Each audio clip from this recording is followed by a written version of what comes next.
Eagles Entertainment. With the 15th pick in the NFL Draft, the Philadelphia Eagles select. You're listening to the Journey to the Draft podcast.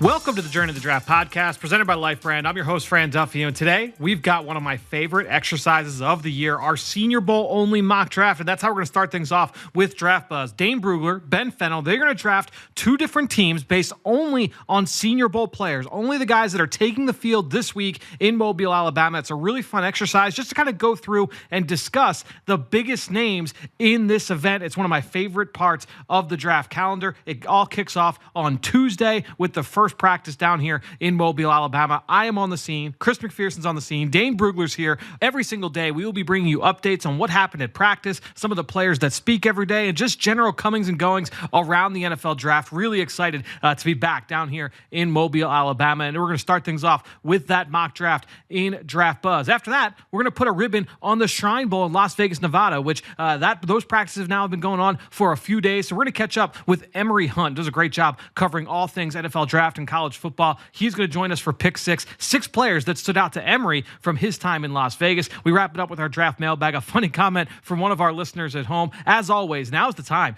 Jump on to Apple Podcasts. Leave us a rating. Leave us a review. Leave us a comment. If you've got a question about a player, whether they're at the Senior Bowl or not, if you've got a mock draft you want us to break down, if you've got rankings you want us to kind of sort through, whatever it is, jump on over to our Apple Podcast page. Leave us the rating.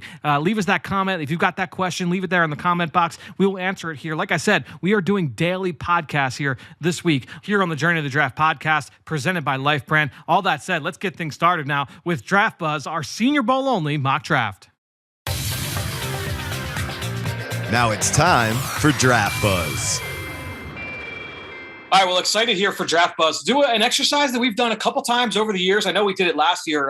We had Eric Edholm from Yahoo on. Dane, the three of us did a little bit of a mock draft. This week, a little bit of a different spin. It'll just be a 2-person mock draft. Dane and Ben, you guys are going to go back and forth, fill out some rosters here. For the listeners, just so you have an idea, these guys are going to draft a quarterback, 1 running back, 3 receivers, a tight end, an offensive flex, a whole starting offensive line, including a 6th offensive lineman, defensive lineman, 2 backers, 5 DBs, a 6th defensive back flex position, and then a special teams ace. We want to talk about as many players as possible in rapid fire session here, guys. So Dane, you drew the luck of the draw. You've got the first overall pick. Ben, you're going to round it out with pick 2 and 3, and then we'll go back and forth after that. Dane, you are on the clock, sir. You've got the first pick in this draft. All right. Well, I lost some sleep last night, kind of going over names in my mind, who I wanted to pick here. But I settled on Trevor Penning, offensive tackle, Northern Iowa. Pencil him in at left tackle. I think there's a good chance we're leaving Mobile saying, yeah, this is the best player that we saw down there. I like it. So he will go into your left tackle spot. Obviously, one of the more impressive names we plan to see here this week in Mobile, Alabama. Ben, with Penning off the board, you now have you've got 2 picks here. Interested to see which direction you go with these 2 selections. Well, I'm going to go with the signal caller right away and get that quarterback, that under center. I'm going to go with Kenny Pickett. A guy that I think I can really win with, that I think is still ascending, still developing, is going to be my franchise quarterback. Let's see if we get the right parts around him. I like it. All right. So you start off with quarterback. I was interested to see how you guys would handle the quarterback position. Obviously, a lot of different options there. So, I was interested to see how early you guys would pull the trigger. Ben, what is it that made it Pickett over guys like Ritter, Willis, and the rest of that group? I just think he's more ready to play, and I think ready to manage an NFL game. And I don't say game manager as a negative connotation or a Greg McElroy, Stetson Bennett type of connotation. I mean, game manager. He's going to come in and be a responsible quarterback, take care of the ball, and be a point guard distributor like the quarterback position should be. He's kind of a reluctant runner, but he's mobile enough when he needs to get out of structure. And I think he's a really accurate quarterback, both in the pocket, out of the pocket. I could do a lot of things as an offensive scheme. So I don't really know what my offensive design is at this point. I believe we're picking our offensive coordinators down the road here, but I think Pickett's a guy that I can, massage and manage in a variety of schemes. I think that's true. I think that's a good point on your part. All right. So you got another pick here, Ben. Who do you like here with your second pick? Well, we're going to double dip on the offensive side of the ball here and make sure we get a reliable stud left tackle here to protect our blind side. And another guy that I think is still ascending and still climbing his game in a much different package, and that's Bernhard Raymond. out of Central Michigan. The converted tight end to left tackle that's just been getting better and better and better and better. And I think looking ahead and projecting where he could be in another 2-3 years with an NFL conditioning program, NFL strength program, NFL coaching, this guy is really on a track to being an elite player. So 2 offensive tackles off the board here to start things off in the first 3 picks. Dane, let's bounce back to you. You got Penning. Which direction are you going here? All right, I got my stud on offense. I'm going to go to defense now, and I'm going to take Jermaine Johnson, pass rusher out of Florida State. The Georgia transfer went to Tallahassee, and he was the alpha on that defense. Led the ACC tackles for loss and sacks. I think he's a first-round player, and he's going to be the leader of that defense. Really, really interesting player. Obviously, as you mentioned, with what he did in his background coming through, absolutely blew up. Do you feel like he's got a chance to end up being in the first round? How do you feel about his ability to be a first-round pick going into the week? I think there's a lot to like about him. And so because of that, very good chance to be a top 32 pick. I mean, he doesn't really have a glaring weakness to his game. He's strong against the run. I think he can rush the passer. And there's nothing about him that you say, oh, yeah, that's a major deficiency. That's not going to work. I mean, he might not have some elite traits in some areas. I think the get off is good, not elite, but he's long, he's smart, and I think he knows how to make plays in the backfield. All right, let's get back to Ben here. Ben, first defender off the board. Are you going offense again, or are you going defense? We're going back to the offensive well and sticking with the kind of collective philosophy around football. And that's score, outscore your opponent, maybe make a big impactful defensive play late in games. So I want more two-way players. I want guys that can contribute in the run and the pass game, particularly in the trenches. Not a running back that can catch the ball as well on third down, but maybe a tight end that I know can block on early downs, contribute in the red zone, good yards after catch, can separate when I need him to. And guys, I think the world of Trey McBride. I'm really, really excited to see him compete down in Mobile and be this tight end number 1 caliber player that I think he can be. I think this tight end class is really interesting for a variety of reasons. And I have no problem putting a Trey McBride as tight end 1, a guy that can get after it as a wide tight end in line. I can trust him against a defensive end to survive. But his contributions in the pass game as well, he's going to be a dangerous 3-down tight end. Ben, how far ahead of the rest of the tight ends do you feel McBride is? Well, I just think for his body of work, his height, weight, speed, his already, I think, development as a route runner and ability to contribute, on the ball and catching it. And then just his 260-pound frame. I'm watching him more and more in the run game as I've been studying his tape. And just the assignments he's asked to do against defensive ends. And it's not always pretty, Fran, as we know how that typically goes. Right. He's a fighter. He's a scrapper. I can work with this guy. I think he has a lot of tools to still refine and perfect. But there's some things I can't teach. The willingness, the physicality, his size. I think he checks a lot of boxes. And I think he has a similar profile to, a Jeremy Ruckert. I just think he's done more on tape and being featured in the pass game at Colorado State as opposed to that Ryan Day offense at Ohio State. I think that's fair. All right, Dane, coming back to you here. Well, I got my left tackle. Let's get my right tackle. Daniel Faley from Minnesota, the human boulder, but a mobile boulder. He can move a little bit. So can't wait to see him this week during practices, one-on-ones, just to see how he holds up. Still a football novice in a lot of ways, but that just says how much better he could be. He's good right now. I think he could start pretty quickly. So excited for him, and got my left tackle, got my right tackle, feeling good about my bookends. You got your cornerstones along the offensive line there. Ben, let's bounce back to you. Who do you like here for your next pick? Well, let's go and get our captain of the defense. And as much as I wanted a 3-down, tight end, I need a 3-down linebacker. I need a quarterback of the defense that I can trust in every type of situation, whether it's, the short yardage downhill, making plays out wide, contribute in the pass game, go forward and backwards, contribute as a rusher and in coverage.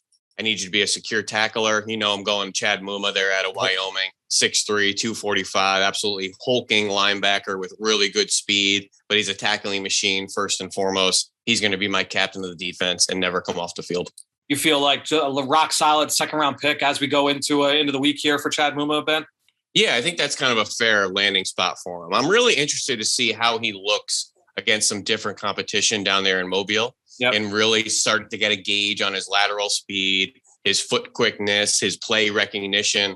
and maybe playing a slightly different defensive scheme, which some linebackers can kind of thrive in some other schemes. Some can be a bit of a slow blinker and trying to figure out, new keys and new places to put your eyes and new assignments. So there's always that learning curve going to new coaching and new schemes. I think Chad Moma is going to be a really, really interesting player to study next week. And a guy that, Fran, collectively, I have teetering right now. He's a guy with a big week in Mobile. We could be talking back end of first round. Yep. If he looks a little clunky, gets carved up on some angle routes, maybe has some eye violations, could be a third rounder, maybe early day 3 even. So he's a guy that I think his kind of profile and litmus as a prospect is kind of teetering right now with a big week ahead in Mobile. All right, Dane, back to you. What do you think here? All right. Well, I got one of my defensive studs with Jermaine Johnson. Let's help the back end of that defense. Let's go Roger Mcreery at corner. I think that he is the best corner this week in Mobile. He's not the biggest guy, but I think he's got speed. He has cover ability. He's sticky in coverage. He could play man, and he makes plays on the ball. So he is my top corner on this team, and I think I got the best corner of the Senior Bowl. Frankly, I'm surprised it took this long for Mccreery to go off the board, guys. The 8th player off the board here. I think you can make an argument he could be the highest drafted when it's all said and done. Obviously, the quarterbacks will have something to say about that, but Mccreery, a really interesting value pick there. Dan, do you feel like what I'm saying is fair? Do you think that's possible that Mccreery could go top half of round 1? I'd be surprised top half, but I do think that first round is possible for him. He's going to get beat up because his arms are not the length that teams want.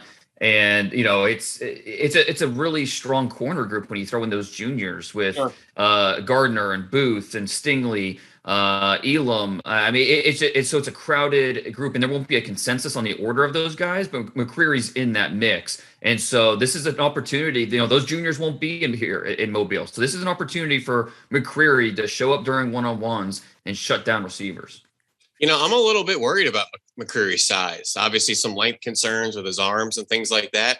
He isn't this big physical alpha press corner presence. So you're not getting a Jalen Ramsey out there or anything. No. You're getting a really nuanced, experienced corner. I think if he ends up being a Trey White style of player, you're laughing all the way to the bank. But, I think there's still a little bit to be desired and a scheme fit as well with McCreery. He's the professional type though. He's the guy that's ready for Sundays. He's a polished kid. He's got that professional type of persona to him that you just kind of, you just really want that in your locker room, and you feel like he's a guy you can trust.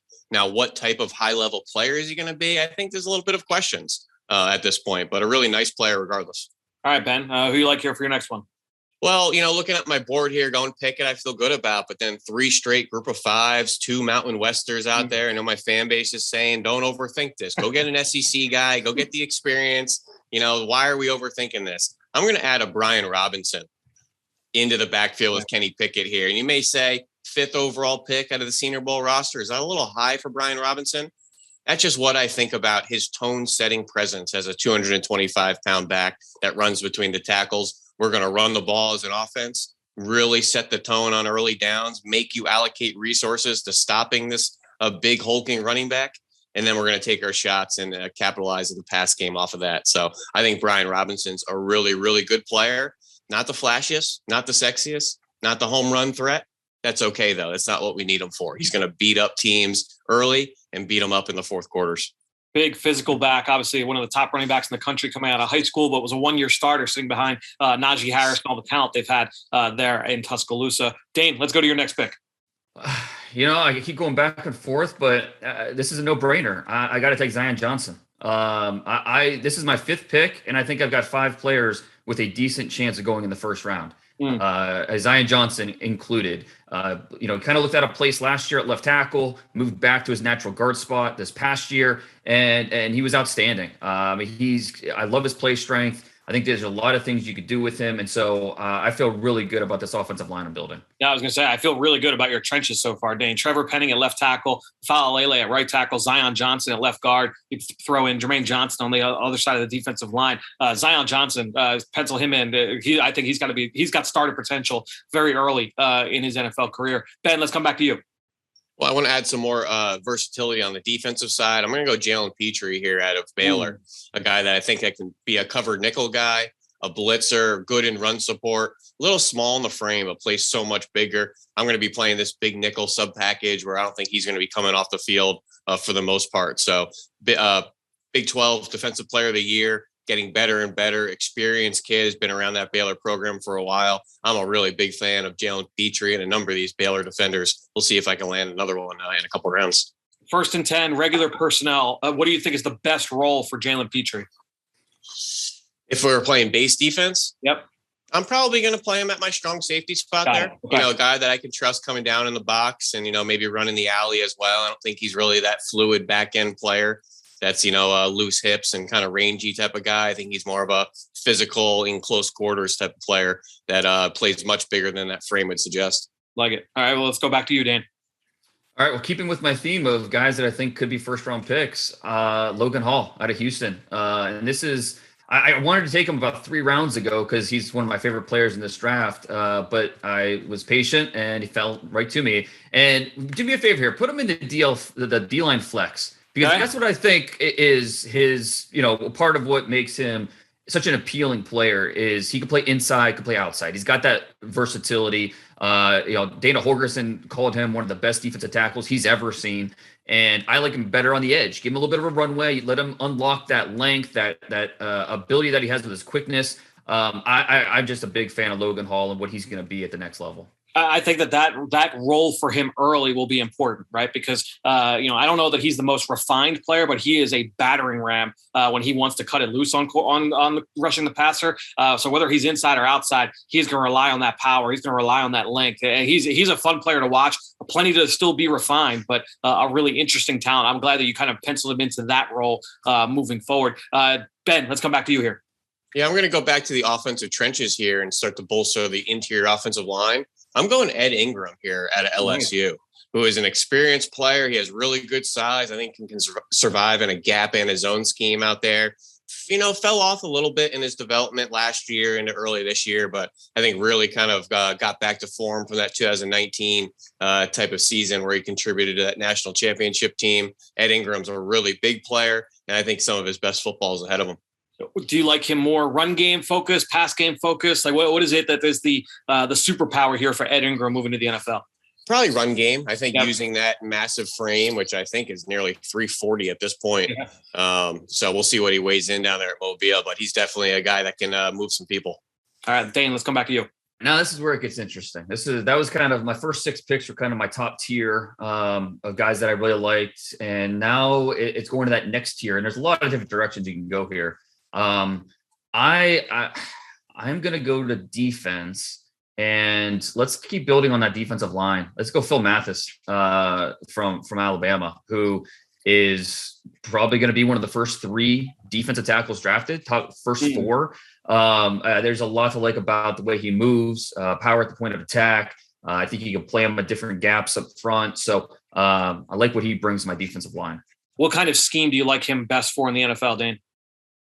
I think that he brings a little bit of everything. Where I don't know that he necessarily is scheme specific. I think he can. You want to play him some snaps at the 3 technique. I think he'd be fine. You want to play him at the 1. I think he'd be fine. He's not a traditional nose, but I think he gives you a little bit of versatility because that's how he was used on that Alabama defensive line. How they play a lot of multiple fronts, and so I think Mathis. I think that'll translate well to my NFL team. Ben, I know you were upset with Darian Mathis going off the board there. Who do you like here for your next pick? Yeah, not only do I think he's a really good one-tech nose tackle, he's a tone-setting presence as well. Good kid off the field, kind of a captain of a defense type of presence. I'm going Arnold Epicady here, who I think is almost a spitting clone to Shaq Barrett, especially coming out of Colorado State and the way he ascended with the Broncos and now with the Super Bowl champion Bucks. I think he's a quarterback killer through and through, very, very technical already, whole bunch of pass rush moves, bag of tricks, counter moves, a little bit to be desired in the run game. But, that undersized frame definitely gives tackles troubles on 3rd and 5+. I was interested to see what the stacking would be of the defensive line off the board. So just a reminder, Jermaine Johnson, Florida State, went first. Then you've got Logan Hall, Darian Mathis, and then Arnold Epicady. So I was very interested to see how there's still a bunch of really quality defensive linemen left. Dane, let's come to you next. All right. Let's look at this. Could go there. I'm going to go back to defense, and I am going to go, let's round out my corners. Let's go Darian Kendrick. We're okay with we feel like he's, the character stuff, we're okay with it. He's a really athletic player on the field. We know that he showed up big time in the playoffs, in both the semifinal and the national title game. This is a guy who, being a wide receiver most of his life, he was a quarterback in high school, wide receiver when he got to Clemson, still learning the corner position in a lot of ways. But I think he is a day 2 pick. And at some point, he's going to be a starter in the NFL. So with Mcreery and Kendrick, I've got a pair of SEC corners who I feel really good about. You're talking about a guy who came to Clemson as a 5-star wide receiver prospect, played receiver early, then with all the embarrassment of riches the Tigers had, moved over to defense, was a really productive player before transferring to Georgia for his final season. Ben, let's come back to you here. I'm going to go with a player that I think is going to be rising and rising and rising, and I have no idea where he is collectively right now. But Kobe Bryant out of Cincinnati, I think is outstanding. I think he is one of the best corners in this class, the entire class. Put him with Sauce Gardner and Stingley and everybody else. I think he is outstanding in every phase of the game. Productive, experienced, physical, has played some safety, played some corner. He's got the Mamba name already. He's just a guy I think I really want on my defensive back room out there. I watched actually all his red zone snaps over the last 2 years yesterday, just to see how he was tested in one-on-ones, how quickly he passed things off, how often he was challenged with crack replace stuff in the run game, how often he's in off coverage and he just has to come up and tackle the receiver. You'd be surprised how many touchdowns are created in college just off of crappy tackling and crappy run fits and things like that. Kobe Bryant checked every box. I am blown away with this kid. I think he's going to be an alpha at the next level and a guy that I have no problem making my cornerback 1 in my room. He was a senior last year, Ben, and I know he was invited initially to the Shrine Bowl last year in 2020, and talking with people that were around the game at that point, it was potential nickel safety. I think that this year he proved he could stick on the outside of corner. He's another guy I can't wait to see in Mobile. I think he's really going to turn some heads in one-on-ones and be one of the darlings of the week. All right, so a guy who won the Thorpe Award as the top defensive back in college football off the board there. Dane, who do you like next? Yeah, and there's so many different strategies we could go here. And for me, I'm looking at these positions and I'm thinking, okay, there's 2 or 3 guys that I like. So I'm going to go somewhere else because I know if Ben takes one, I can always I got my plan B. The game and so, yep, like it. Right. And so for a position that I don't love and a guy that a player under that position that I do really like is Devante Wyatt, defensive tackle. So I'm going to make him my pick here. And again, building on that defensive line, feel really good about what we got going up front with Mathis and Wyatt. Again, I've got 2 SEC corners. Now I've got 2 SEC defensive tackles in the middle. Wyatt, a guy that is overlooked because of Jordan Davis, but he gives you a little bit of position flex up front. You can see him throw on this tape. You can see him play the 1. You can see him play the 3. I think he does a really nice job unwinding from blocks, strong run fits. Competes through the whistle, moves really well. He can scrape laterally. He can make plays just based on effort. So I think there's a lot that Devante Wyatt can bring to your football team. And I'm pretty happy to have him and Mathis up front. I know you guys both are really high on Devante Wyatt and what he can bring. Just a really impressive, well-rounded player. Ben, let's come back to you for your next pick.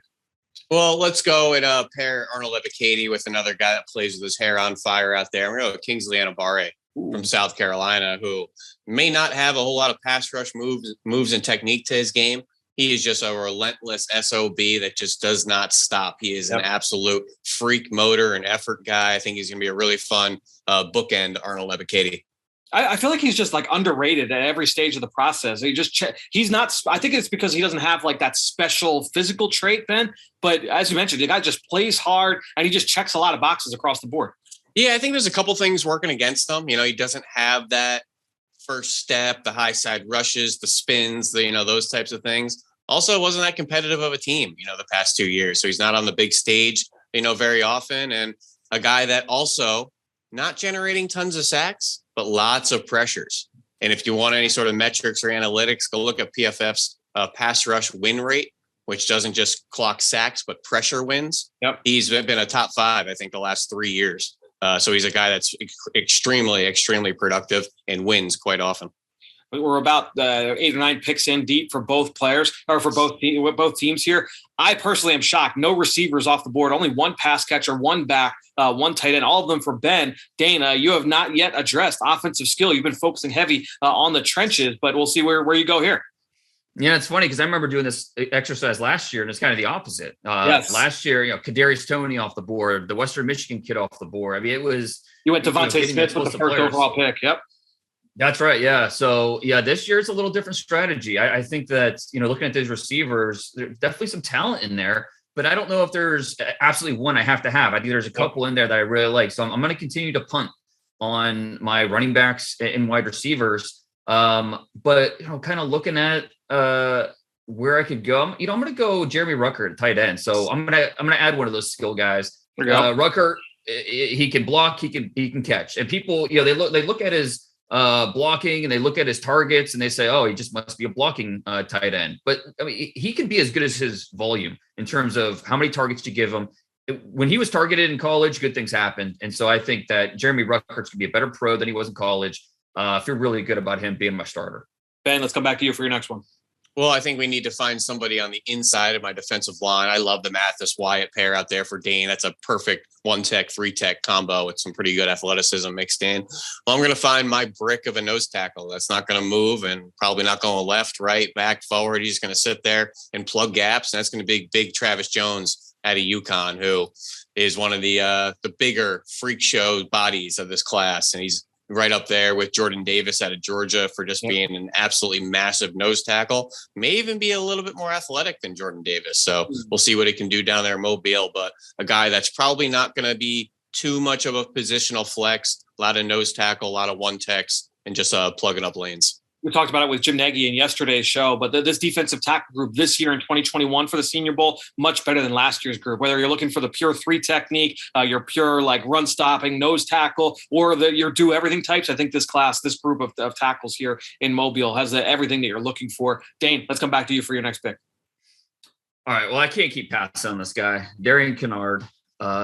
Let's plug him in at right guard, and I'm feeling exceptional about this offensive line. Canard, he could be sloppy at times. There's no question. And first round, a little rich in my opinion, but I still think he can start at the next level. He's got that wide, flexible body, creates movement at contact. There's some things he needs to clean up, and I think he can get there. So, the sloppy tendencies are things that are coachable. There's a lot to like. I think he's on that Robert Hunt, Cody Ford spectrum, and hopefully he's closer to Hunt than Ford based off how their careers have gone. But he's going to be an NFL starter, and feel good about where I'm getting him in this draft. With Faley and Canard on the right side, and you have Trevor Penning at left tackle. That's a lot of mass up front. Fran, I'm drafting you to be my running back. You just run off the right side, and we'll be good. I might be able to put out like 3.5 yards of carry running behind that offensive line. Hey, 3 times, that's a first down. I'm good. Let's do it. All right, Ben, let's come to you for your next one. I wonder how versatile that makes your scheme with Canard and Faley, guys that probably aren't going to pull a whole lot, probably not too active in the screen game. Might not even be running a whole lot of outside zone with those two. So we'll see if they can just smash the double teams and get some vertical displacement, which I'm sure works as well. So I like this, though. It's a really fun cat and mouse of trying to figure out where Dane might take a guy. And the gamemanship behind a lot of this stuff. But I'm going to fill in my flex tight end spot next to Trey McBride. And I'm going to go Isaiah Likely. Oh, nice. And it really pained me not to pick Cole Turner there because I love Cole Turner and his red zone presence and just his pass catching ability. I just think Isaiah Likely is a through and through move tight end with good blocking tenacity, good play demeanor, and really, really creative if you can find some different ways to use them. Catches the ball really well, good route runner. Having Trey McBride and Isaiah Likely as my tight end groups. I think where my offensive design is going. I think we could do a lot schematically with those two. Yeah, no doubt. They're different body types, but I think when you look at their skill sets, they complement each other really, really well. Are you with me there, Fran? A little Y for Trey McBride, a little U tight end for Isaiah Likely? No doubt. You get Likely on the move, and you could use him as a blocker out in space as well. No He's question, not a pass catcher. You could do some different things with Likely. Coastal Carolina did a great job with him the last couple of years. Dane, let's come to your next pick. Yeah, that was a really good pick. I was kind of eyeing him here the next few picks for my flex spot. So really like that pick for you, Ben. I'm going to go. I need to add some linebackers. And I'm going to go with one of the best run defending linebackers in this draft. And that's Damon Clark from LSU. The senior year that he had just cleaned it up. I mean, he piled up the stat sheet with his tackles. I really like how he saw things this year, play with a lot more confidence, and he explodes through contact, making plays. So feel good about him in the middle of my defense. You got my defensive line, Mathis and Wyatt, just taking up a bunch of blocks, and we've got Damon Clark running around making plays. I was really impressed with Clark this season. I had kind of taken a peek at him over the summer from 2020. I thought the film was a little bit up and down. This year, I thought he saw things so much faster this year. And he is a unique athlete. Like, we've seen a lot of really good ones, especially from LSU. I mean, we've seen guys come out with sideline to sideline range, explosive bursts. This guy does it all. Ben, let's come to you for your next one. All right, so my D tackle next to Travis Jones here, not my D-line flex, but my D tackle next to Travis Jones. Going Zachary Carter out of Florida, who I think is a really, really strong, brute strong player. Not a whole lot of flash to his game, but a guy that can trust on 3 downs, some positional flexibility, but I think just a really strong point of attack player. Yeah, he can convert a little bit of run to pass there, but a guy that I think I could really trust on early downs in the run game, and then see if we can move him around a little bit, in some sub packages. Yeah, that flexibility is going to be big for him. Dane, let's come to you. All right. I need to start adding some of these skill positions on offense. And so I'm going to go with the player who I think is the top senior receiver on this Senior Bowl roster, and that's Jalen Tolbert. South Alabama, playing in his home stadium this week. A very smooth athlete. It's going to be interesting to see how fast he runs at the combine. I'm not sure that he's going to blaze on a stopwatch, but I think he understands how to play the position at a high level. He's an NFL starter. I think he has a chance to be a 2nd-round pick, and I feel good about him as my top receiver. Really well-rounded player. Excited to see him this week in practice. Ben, let's come back to you. Well, I would love to pair some explosive, quick-footed will linebacker run and chase speed next to Chad Muma. And I think a Channing Tindall out of Georgia would be a perfect fit to slide in right next to Chad Muma, a guy where Muma can plug stuff and Tindall can go and chase, or a guy with a lot of mileage still left on his tires. I think Channing Tindall, a lot of his best football is ahead of him. Just a product of that Georgia front 7. It was very deep. He was just the odd man out of that group. But when he got on the field, guys, I think we all saw his ability and what he can contribute in that number 41 jersey out there, just blurring across your screen. Explosive athlete, Channing Tindall. Dane, let's go to your next one. All right, let's look at this. I think I'm going to go with, let's go with my heart here. Kirby Joseph at safety. There we go, boy. I need a safety. I think Kirby Joseph, when you look at what he did this past year as that single high free safety, so much range. I'm talking to him, you could tell how much more confidence he has because he learned how to watch film. He learned how to break it down. And I posted in my Senior Bowl preview this week on The Athletic, different clips, and I went through it with him. And he told me, he's like, okay, this Wisconsin quarterback, I know he doesn't look off his receivers, so I know to get a break. The Iowa quarterback, I know that he's going to try and pump me. So I knew not to bite on that. And I knew where he was wanting to go and make a play. So he is understanding the game more and more and more. I think, he credits volleyball as kind of helping his reaction quickness. So Kirby Joseph is a player that has been rising steadily throughout his senior year. And I think that'll continue throughout this week in Mobile. I like it. Ben, back to you. I think we need to find someone for Kenny Pickett to put his hands up somebody's butt here. So let's find our center of the future. We're going to go with Luke Fortner out of Kentucky, who's a really experienced player. I love him in the screen game, quick off the ball, some good reaches, can get up to the 2nd level, but just that kind of blue collar SEC experienced center that's played a lot of good football with a lot of high level players around him as well, with Darian Canard and some other guys already off to the NFL. I'm blanking on the left tackle's name, Fran, if you can think of it, that I think went to Detroit last draft. But anyways. Yeah, there you go. Yep. But that Kentucky O-line, there's a lot of good talent on there, and I think Luke Fortner is one of the cream of the crops. Yeah, late ad for the Senior Bowl just in the last couple of weeks. Let's go to the next one here, Dane. All right. Well, let's go back to I could add another linebacker. You know what? Let's go with my nickel, and instead of going with a corner, instead of going with a safety, I'm going JoJo Domann. Nice. Who was basically, he was a nickel for Nebraska. And so I think he qualifies here. he played in space. He's a guy that is a former safety, so he looked comfortable in that type of role. And, he's an older guy. Injuries are part of his background. He's going to get beat up for that. But, he's a mean player, competitive player. I feel good about him on my defense. I like it. I know Ben was upset about that one. That one stung a little bit. I've been dancing around. Would you have plugged him in the same role, Ben? Yeah, he played the same spot as Jalen Petrie at 30 pounds heavier. He's a really freak athlete. Like Dane had said, the older, but I think he's going to be ready to play. Really good temperament as well. I've been dancing around him, just thinking I could play him at safety. I could play him at nickel. He could be my DB flex as well. And I danced him around too much and Dane stole him. All right. Well, who do you like here for your pick then? All right. So let's see where we can go. We still have some voids at receiver here. I'm not sure if there's anyone warranting a receiver pull at the moment. So is there some more back end talent I can add to Kobe Bryant and Jalen Petrie here? I think there is, but I'm actually going to go and address the front seven once again. And in my D-line flex, this may surprise you, and I'm not going to go with a Cam Thomas or an Isaiah Thomas, who are the 6'5", 260 inside outside. I'm going Jesse Luketa, who maybe doesn't have the full profile of a 4-3 defensive end, but he's a guy that I think can play Sam in some early odd fronts. He can play a sub rusher. He can stand up and move around in some unique roles, whether it's the way we kind of use a Jernard Avery even here in Philadelphia. I think he's a really unique player. He's played some off ball, played some Sam. He's a freak athlete, over 600 special team snaps in his career. I'm a huge fan of Jesse Luketa. Between us three guys, I don't know where to pull the trigger on Jesse Luketa. I think he's a really kind of interesting ball of clay type of guy, and it pains me a little bit to see some other really good talent on the board. I just don't want to lose a Luketa. I really think the world of this kid. Oh, you round out your defensive front there with Epicady, Kingsley Anabari at defensive end off the edge, Travis Jones, Zach Carter at D tackle, Luketa rounding it out as your flex. Dane, take us to your next pick.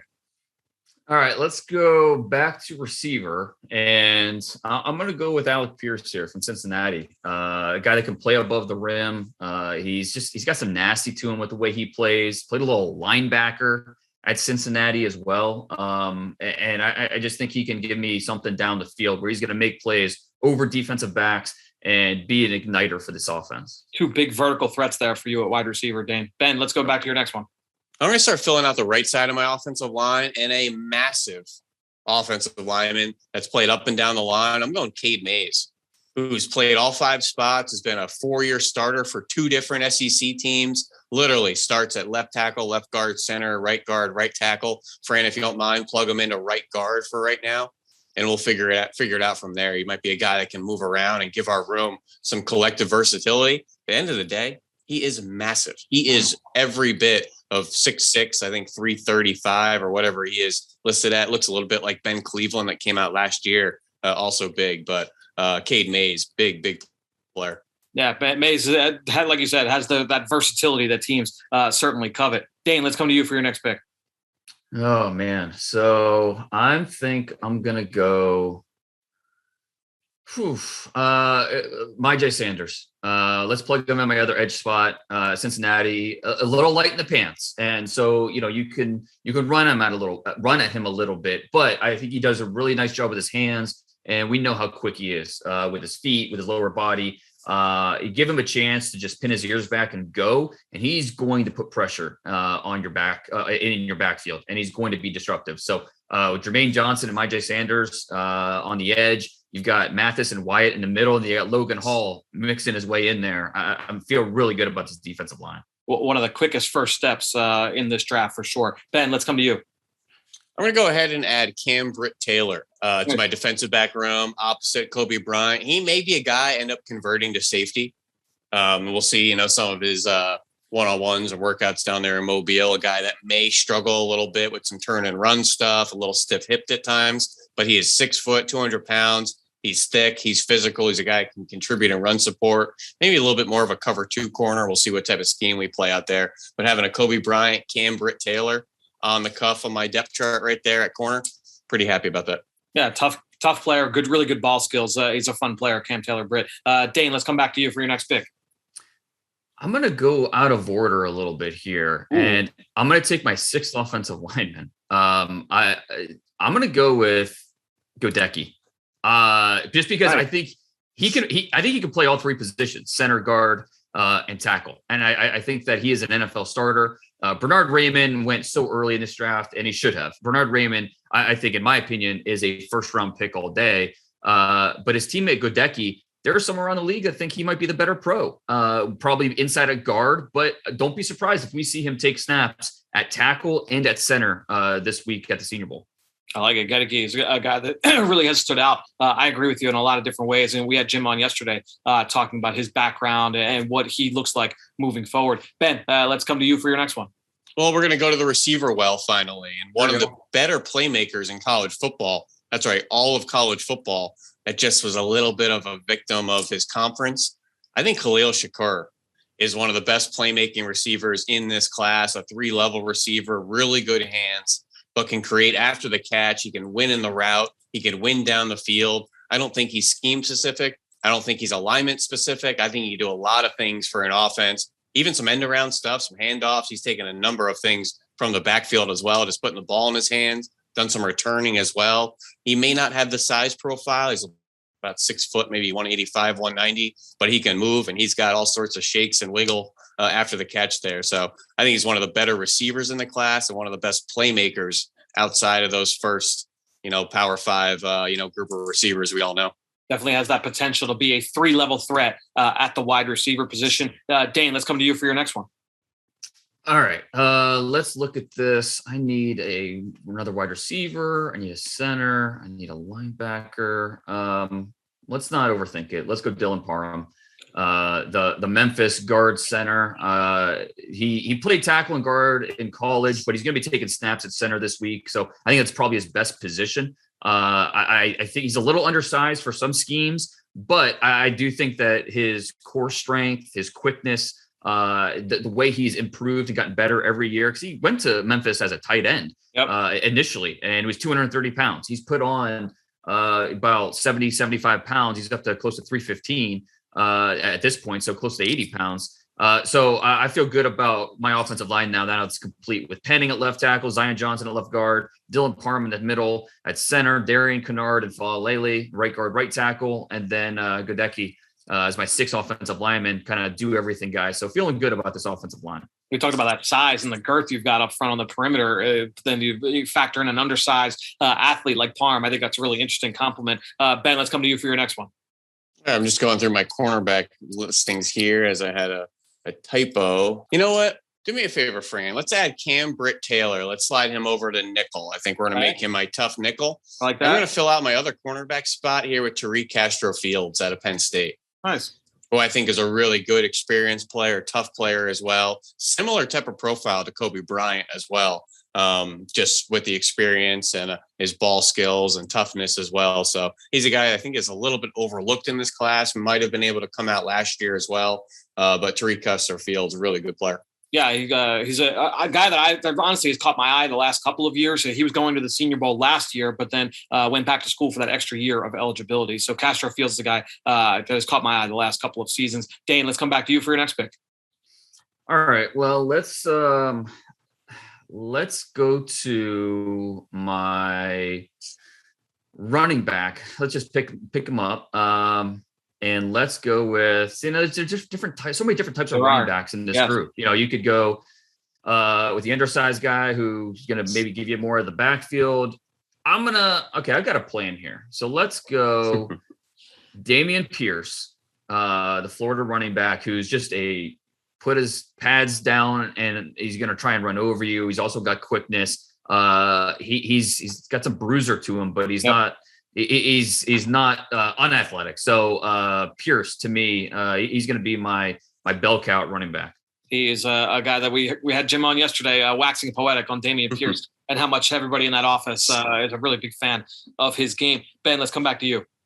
Well, I'm going to go with one of the tougher satellite backs that I think I've seen in the last 5 years, and that's Tyler Beatty, a guy that I love, his perimeter ability, his pass catching ability. This guy ain't 185 pounds. Where are you playing him at, Ben? Because you got Brian Robinson running back, and you got your flex at likely. You're gonna play him as slot receiver.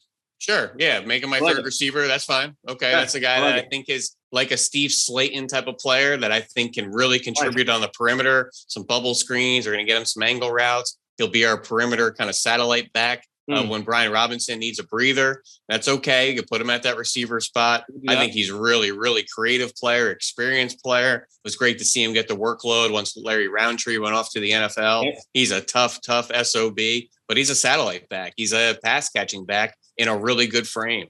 So he's a guy that maybe won't shake you, down to your knees in the open field, but he'll run through you too. So I love his toughness in combination with his ability to contribute in the open field and on the perimeter. Love it. All right. Well, Dane, let's come back to you for your next one. All right. I need another linebacker. I need my DB flex. So I could go there. Okay. Let's go with at linebacker. Let's go Terrell Bernard out of Baylor. A little undersized, but he's going to test like a safety. He's going to test really well. Moves like you want your linebackers to move.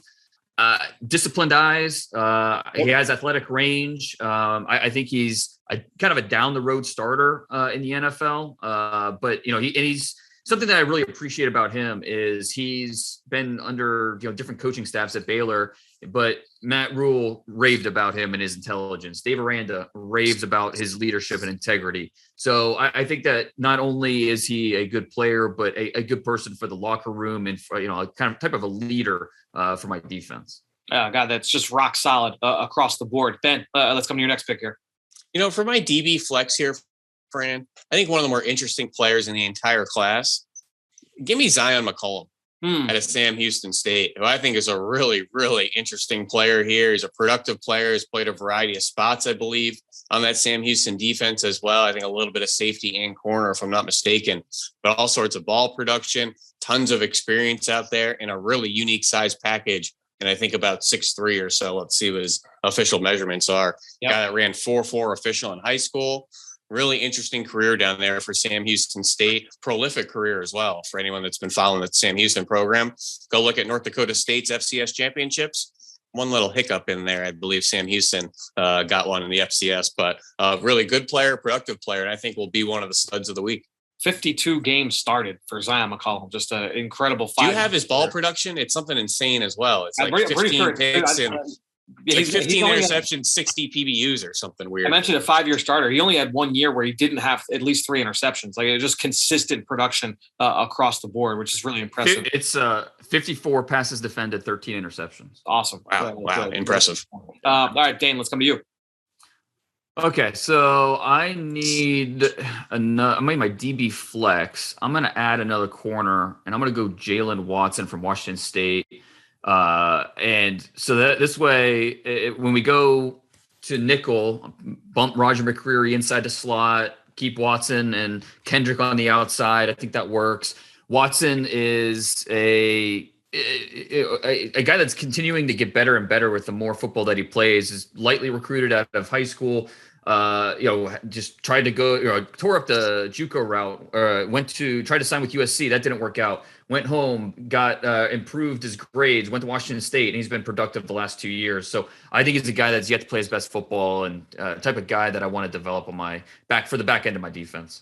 You guys both go similar kind of play styles with your back-to-back picks there. Zion McCollum, Jalen Watson, 2 oversized corners, but one a ton of experience in McCollum, one not much in Watson. So interesting juxtaposition there. Ben, let's come back to you for your next pick. Well, I'd love to fill out my offensive line here. I need a right tackle. We could go with, Andrew Stuber, who played right tackle for that Joe Moore winning Michigan offensive line. I'm going to curveball a little bit here. I'm actually going to go Max Mitchell. Sure. At Louisiana Raging Cajuns, an experienced 3-year starter, over 2,700 snaps played. And I know there may be a little bit of scout in the helmet there. That Louisiana Raging Cajun run game is as good as it gets in college football. Go look at any of the other guys that found their way to the NFL, whether it's Kevin Dotson or the kid down there in Miami, I believe Robert Hunt, variety of running backs like Elijah Mitchell, I believe, playing this weekend for the 49ers. Max Mitchell has played a lot of ball, has played off that right side as well as the left side. So I think he can come right in and play that right tackle spot for us. I'm going to be honest. Max Mitchell, to me, was one of the best players on the board still. I can't believe that he was still there. So it was good value there for you, Ben. Dane, let's come to you for your next pick. We're rounding things out. There's only a few more here, guys. All right. Let's go with my flex, Rashad White out of Arizona State. I think with what he can do out of the backfield as a receiver, you can line him up across the formation. There's just so much. I mean, he kind of epitomizes the flex position with the different ways he can impact the offense. So I think he's a natural fit there for me. Yeah, really good pass catcher, big play threat as a runner and as a receiver. Ben, let's come to you now. Well, so, the size of my receiver room isn't great. I have Khalil Shakur in there. I already put a running back in my receiver. I'm going to go back to the receiver well here. But considering my propensity and probably 12 personnel offense is going to be heavy with McBride and Likely, I'm okay with going with more of a gadgety type of player. So I have my eyes right now on two, whether it's Trey Turner at Virginia Tech or Velus Jones at a Tennessee/USC. And I'm going to go with Trey Turner at a Virginia Tech, who is a really sneaky, productive player, 500 yards receiving in 3 straight years, 2,000 all-purpose yards. He has 121 receptions, averaging over 16 yards per catch. Oh, yeah, 50 rushing attempts. Yep. This all sounds very similar to Khalil Shakur. Just a little bit of a taller, longer profile at about 6'2", 190. Khalil's about 6 foot. But guys that can win all over the field, put the ball in their hands. They are vertical elements, good returners as well, getting a lot of playmaking type of presences to this offense. So they may not be true positions, true X, true slot, true gadget, but guys that I just want in the offensive huddle. Dane, you've got 4 picks left. Let's see where you go here. Well, I need another safety, and I don't love the safeties that are left. Tyson Anderson, I think, is going to be a really good special teamer. He's going to test really well, especially at that size. But I think for my last safety spot, I'm going to go Alontae Taylor, Tennessee corner, who projects better, I think, at safety. This is a guy who was a do-everything player in high school, recruited as a wide receiver, and just weren't sure what to do with him. Plays corner at Tennessee, had a pretty good career. Again, I think his profile will fit really well with a move to safety. Like it. Ben, take us. What do you think here? Well, let's add our 6 offensive linemen. And what do we want with that swing guy? A guy with experience and that's played up and down the line. And Jamari Salyer for Georgia has played a lot of left tackle out there. A lot of people don't realize he's played every offensive line spot before he was a starter. Played some center, played some right guard, played left guard, eventually took over for that Andrew Thomas left tackle role, which coincidentally, they were actually high school teammates. But Slayer was a guy that was the number 1 guard out of high school. So the guy that I think can play a variety of spots, has been positionally versatile, has been productive at a number of spots in that Georgia national championship team. He's a perfect fit to be my 6th offensive lineman in combination with some other versatility. Like Max Mitchell playing both sides, Cade Mays playing up and down the line. Fortner's played some guard spots as well. So I love collectively the versatility of our offensive line room. And please correct me on the pronunciation if I'm not getting Salyer. Yeah, it's an interesting player. And like you said, that versatility important for him as well. You've got some versatility along that entire offensive line, looking at your group there, Ben. Dane, let's come to you for your next one. Look, I get it. He's pretty similar to the receivers I already have. I don't care. Give me good players. Give me Christian Watson. Yep. It's not a complimentary offense with these receivers with, they all 3 are kind of downfield guys. They offer some, speed and some length, but I understand they don't complement each other that well. I don't care. Just give me the good players and I'll be happy. I like it. You got 3 oak trees that are sprinting down the field for sure. Ben, let's come back to you. 2 more picks left for you. Yeah, really fun to kind of compare the receiver groups with Tolbert, Pierce, Watson, all 6'3", 6'4", long bodies. And I have all the kind of shakers and movers, the short body types. So really fun profiles. But Dane, I got to ask you, pull the trigger on Kenny Pickett, pick one. Are you balking on the quarterbacks because I can't go quarterback and double dip? If I didn't go Pickett, would you have probably pulled the trigger on a quarterback thus far? No, because that was my strategy. Was just I was going to let you take whatever quarterback you wanted, and then I was just going to punt on the position until later because I these guys are so closely graded for me, and I think you could make it go in couple different directions. I do think Kenny Pickett's probably the favorite to be the first guy drafted, and certainly understand why you took him there because he's, like you said, the most ready to play right away.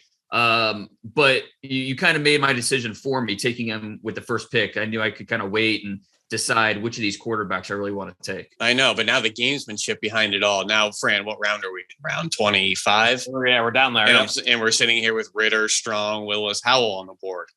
And I took Pickett with pick 1, round 1. I would have rather Sam Howell in round 24, than Kenny Pickett first overall. So the gamesmanship is certainly at play here with a 1-versus-1 type of mock draft. But I have 2 spots to fill out here. I have a special team spot and a safety spot.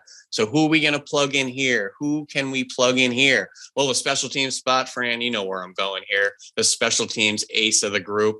And that's Tyson Anderson out of Toledo with over 800 special team snaps in his career. You play over 500, you get my attention. 600-700, I'm sitting up in my chair.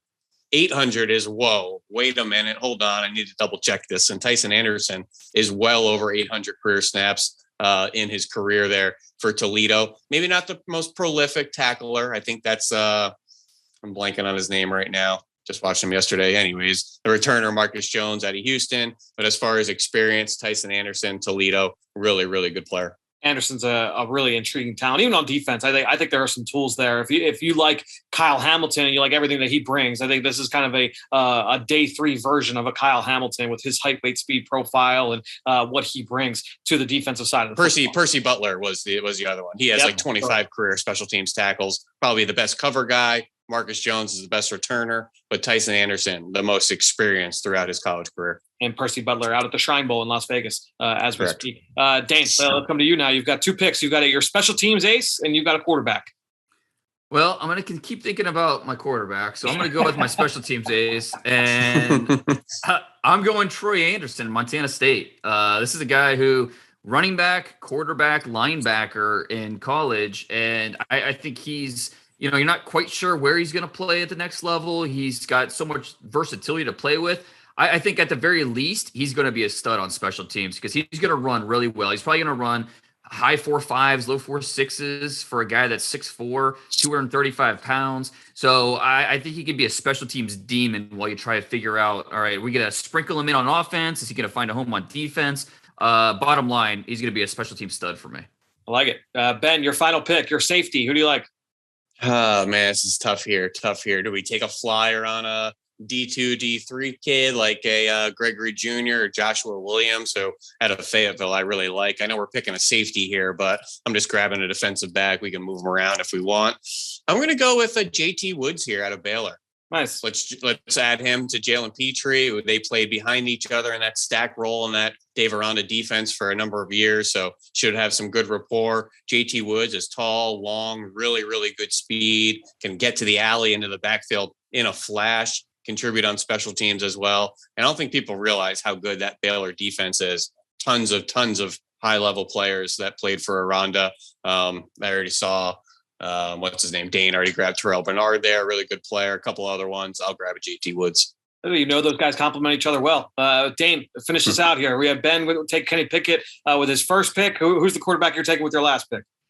All right. So, I could go with, I've got Alec Pierce, so I could go Desmond Ritter and bring those guys back together. I could go with, I've got 3 guys at receiver who like to go deep. So I think Sam Howell is one of the best deep ball throwers in this class. That would make some sense.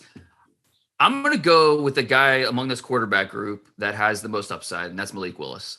I think that he probably has the lowest floor too, but I think he has the highest ceiling with what he could be at the next level. And, we just got done watching the playoffs and all these, quarterbacks making plays, and, you need a quarterback that has a superhero trait. And I think Malik Willis has that. Consistency is not there. He needs to find that. He needs to develop that. But in terms of his athleticism, his arm strength's outstanding. He's a smart kid. I think he's really going to impress during interviews. So I feel good about Malik Willis here as my quarterback. And honestly, quarterback would have been much earlier, but I knew I could wait on the position. So that's why he's my last pick. But, I've got these 3 receivers going deep. It's going to open up some underneath opportunities for Malik Willis to use his legs.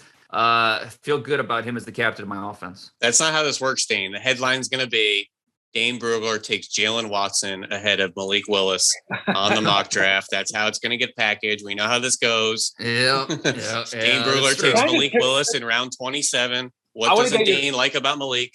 So I want to get your guys' takeaways from how you feel like you did. Can I just say that I think you guys are bananas for not selecting Haskell Garrett, not selecting Calvin Austin. There was one other player on here that I couldn't, but Perrion Winfrey, I'm surprised, didn't go off. I almost took Austin instead of Watson because Austin fits more of that slot role where he could, be a catch and run receiver underneath. He's 162 pounds. He's not a catcher on anything. He's going to be an over the top guy for my team at least. I don't know if I can trust him in any other role other than Deshaun Jackson.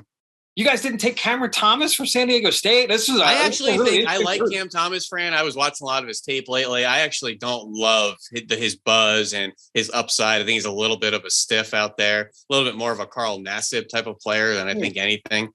He's tough. He's going to keep coming.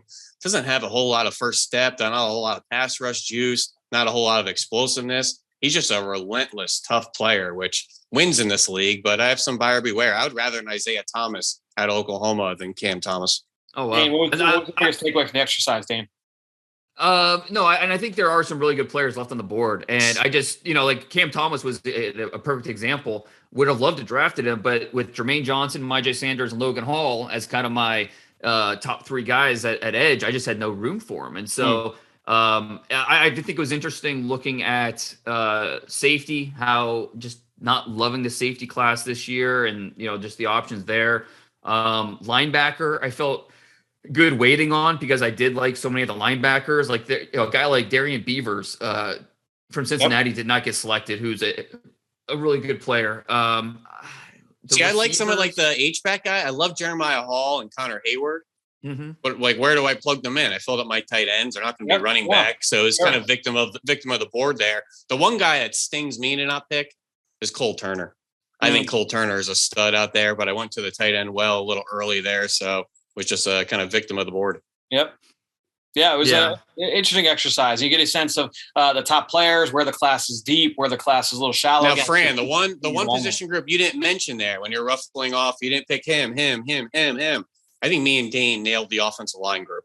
I think the guys left on the board are the right guys left on the board for right now. So, I see Justin Schaefer out there, left guard for Georgia. He may be in the conversation there. I think Braxton Jones and, Abe Lucas are probably next off the board as far as tackle. I thought the guard pecking order, the offensive line pecking order was pretty appropriate. Yeah, I would say so. I think that there are some guys you could make an argument for, like a Marquise Hayes, some of these, like a Cole Strange, some of these guys I think you could make the argument for, but I don't have any beefs with how you guys picked. There's a lot of strange schools too. I got Jatira Carter, who just got selected, I believe, from Southern.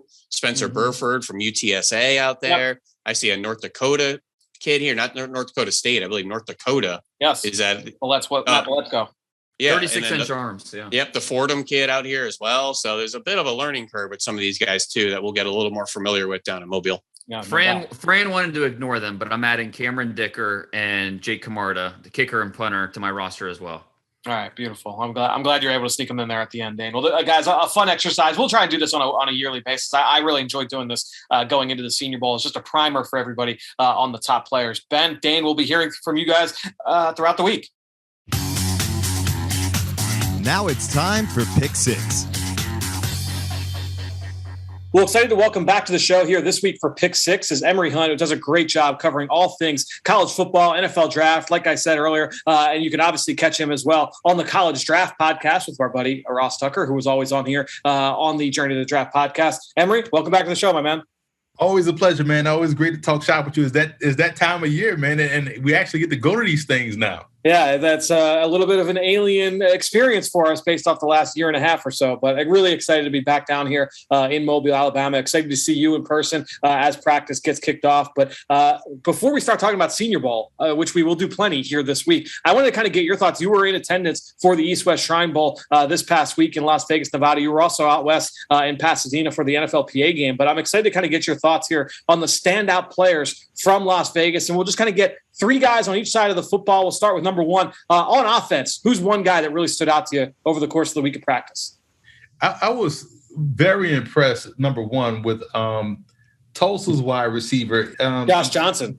Yeah, number 84. I hate when number comps come to me because it's like it's hard to get away from it because you're looking at the number, but it's so Antonio Brown. Yep. He was the separation is ridiculous. And, obviously one-on-ones are heavily, favoring the offense. But there's a thing about creating separation, and it was just instant.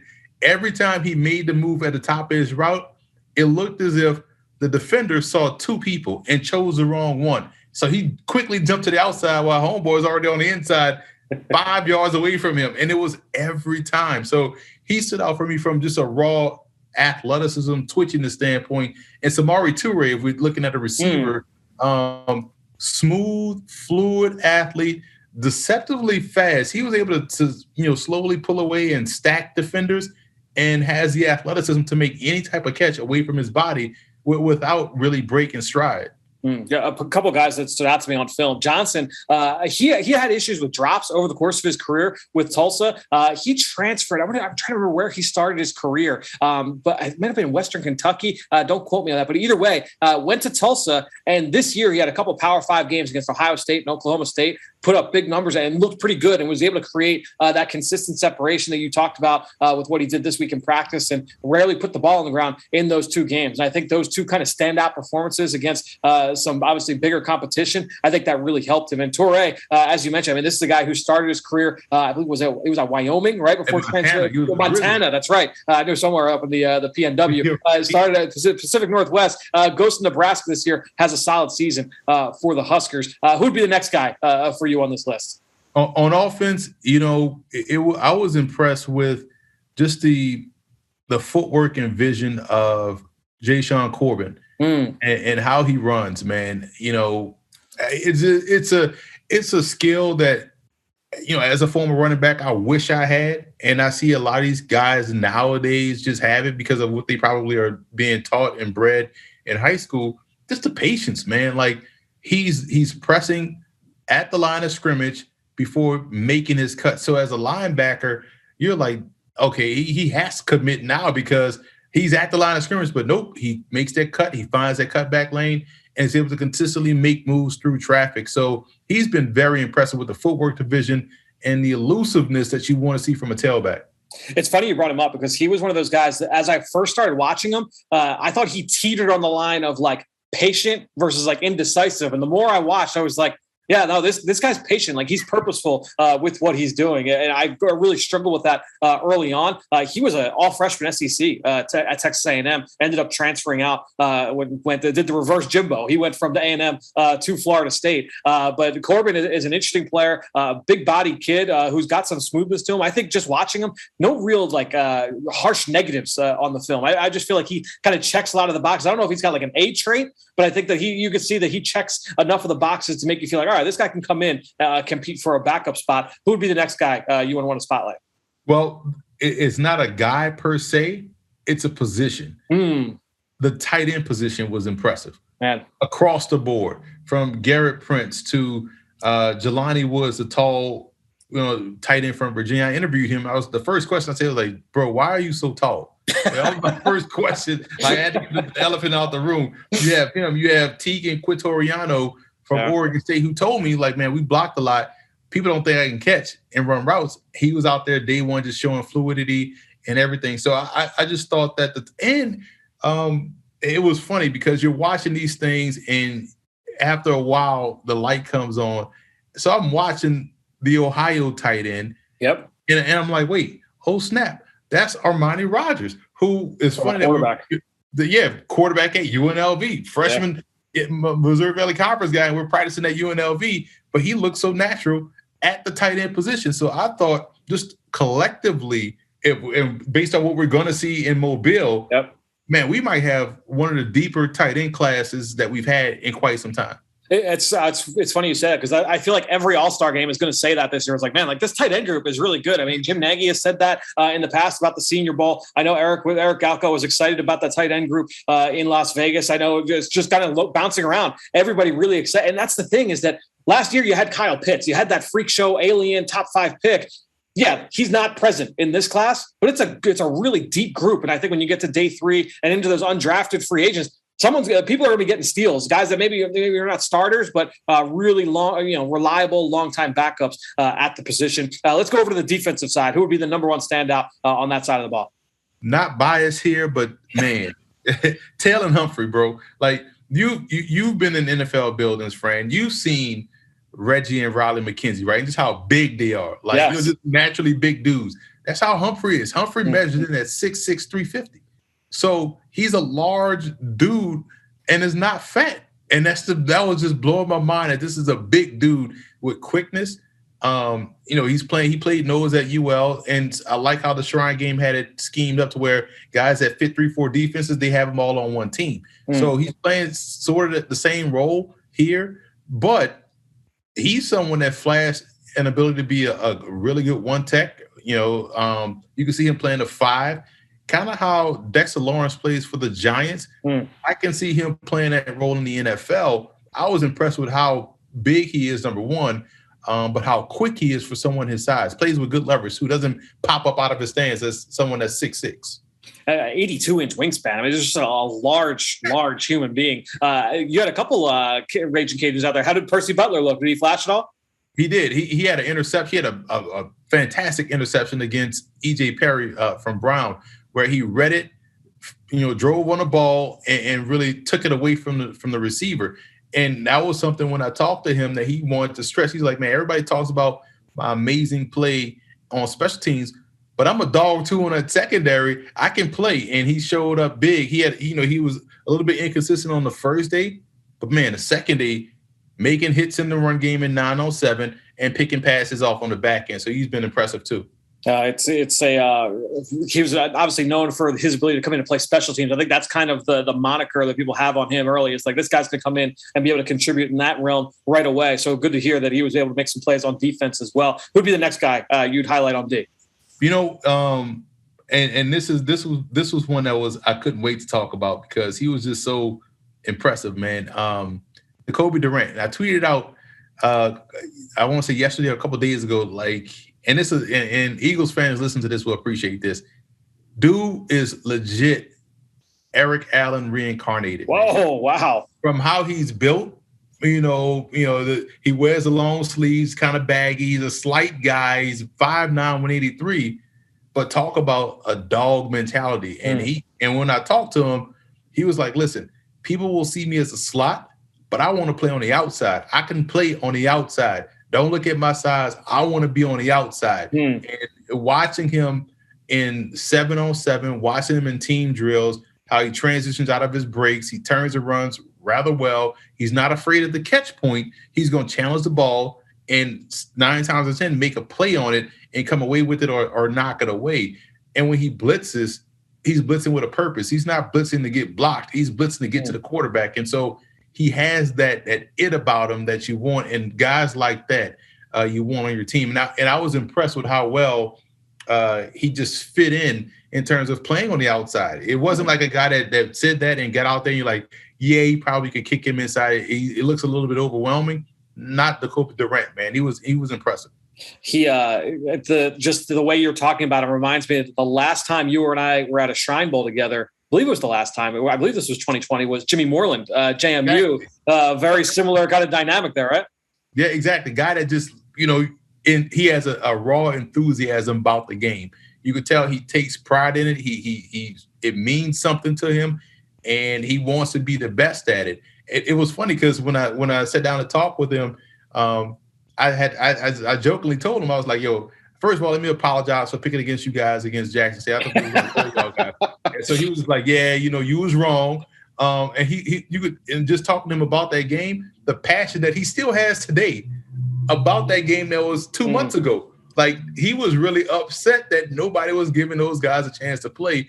And, he said he's from a small town, but 5 guys from his town made the NFL, and he's about to be the 6th. And I'm like, listen, man, you got a fan in me because the way you go out there and play, coming from that program, I know you would coach well. And Buddy Pugh has a great track record of NFL guys right now on defense. Yep. And Jacoby Durant is going to be the next one. Yeah, certainly Eagles defensive tackle Javon Hargrave, one of those guys coming from South Carolina State. Durant, a really interesting player. I mentioned Jimmy Moreland. He was a 7th-round pick of the Washington football team that spring. I know he's been banged up, but has been kind of a really interesting player for that secondary when he was healthy, or especially early on in his career. Let's get to your last guy. Who's the last guy on defense that stood out to you this past week in Las Vegas? Going back to the defensive line with Marquia Mccall out of Kentucky. Big boy. It's funny. I told him before I talked with him, was like, listen, man, low key, Kentucky may be D-line you, and O-line you, recently, you know what I'm saying, in terms of the way they produce these point of attack players. And I told him, like, last year I had a really high grade on the kid that Green Bay drafted, and people just thought he was just a big mammoth nose tackle. Like, no, that dude got quickness, and he was able to showcase that this year for the Packers. And we see right now Mccall is out there playing across the defensive line. It's someone that could play up front. He's shorter. He's about 6'2", about 340, but he could play nose if you want. He's a quick nose. He could be a 3. He shows that quickness. He has good bull rush. He has dog in him, so he could be a 1 technique. He handles double teams well. I was impressed with him so far with how well he was able to compete up front. So again, watching that defensive line, and you're seeing different body types do multiple things and being able to handle different roles within a defense, wherever they end up.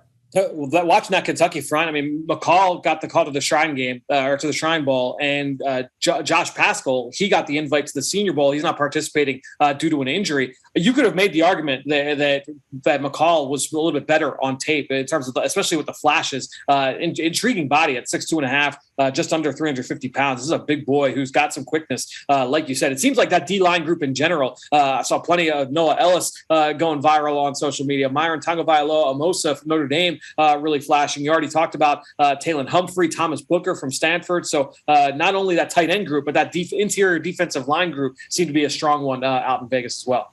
Yeah, absolutely. And you look at the West team, you have the kid from Western University, the Canadian kid. Yeah. He was, and I've always told people this, give the Canadian kid, don't judge them on the first day of practice.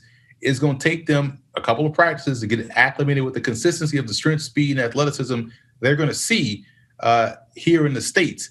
And boy, day 2, dude was on fire. And you talk about, a program in Western that produces a lot of pro talent. And because he's able to really get off the ball, he understands where his hands are. Deontay Knight is his name. And that's where I like the growth. So I know in the game, he's going to look really good, because we saw this with Court, the offensive lineman from Alberta, how he looked as the week went on. The last time we were at the Shrine Bowl, we saw this a few years ago with David Onyemata. He went from questionable day 1 to whipping guys the rest of the week. So it takes them a while, but once they get used to it, their skills, you see why they're there, and that's why Knight is there too. Laurent Duvernay-Tardif went on to become a long-time NFL starter. Akeem Hicks back in the day started at the Shrine Bowl. So plenty of those guys coming from up north making some noise at the Shrine Bowl and eventually the NFL. Emory, we can keep doing this for another half hour, 45 minutes, but I'm going to let you run. You need to get some sleep after making the travel over from Las Vegas. Excited to run into you here this week down at the Senior Bowl. Appreciate you, Fran. Always a pleasure, man. Looking forward to running to you as well. Now it's time to hear from you, the fans, in the Draft Mailbag. Great stuff, as always, from Emory Hunt, one of my favorite people to chop things up with when it comes to the NFL draft. Let's wrap things up with our draft mailbag. And like I said, we're going to have daily podcasts from down here in Mobile at the Senior Bowl. So if you've got any questions at all, jump on over to our Apple Podcast page. You can head on over to Spotify or Stitcher. Wherever you listen to the show, we'll check it. And if you've got a question, we will answer it here on an upcoming episode. I want to get to a funny one from Wade Cornelius, who actually left us a 1-star review and accused Dane of being a Buckeye homer. I couldn't believe it. couldn't believe my eyes when I read this. I know Dane will love the fact that he's being accused of being a Buckeye homer. You could not get further from the truth from one Dane Brugler. And if my memory serves, from this mock draft, and I'm just looking, he only took one Buckeye in his mock draft from today. So obviously a bunch of Buckeyes down here in Mobile. So I don't know if the homer tag quite matches up there, but Wade certainly thought that it was worthy of a 1-star review. Hopefully others of you out there want to give us some 5-star reviews and outweigh this 1-star review that Wade Cornelius felt that he needed to leave us. So if you want to head on over to our Apple Podcast page, leave us a question. Now's a perfect time. Give us a little bit of a boost now. We got to overcome Wade Cornelius's 1-star review of this podcast. Jump on over, leave us a question. We will answer it here in one of the episodes this week. We've got a ton of action coming to you every single day from down here in Mobile, Alabama. We'll be back tomorrow right here on the Journey of the Draft podcast presented by Life Brand.